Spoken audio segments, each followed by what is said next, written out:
কাছে কেমিস্ট্রি পড়াটা আনন্দের হবে।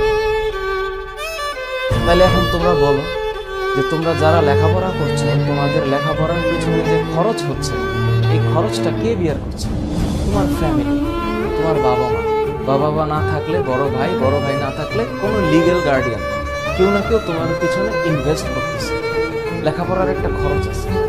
তো এই যে বাবা মা কষ্ট করে বা লিগ্যাল গার্ডিয়ান কষ্ট করে তোমার পেছনে ইনভেস্ট করতেছে, তোমার কাছে যদি সবকিছু ফান মনে হয়, তাহলে তারা যারা ইনভেস্ট করছে তাদের তোমার কাছে ডিমান্ডটা কোথায় থাকে?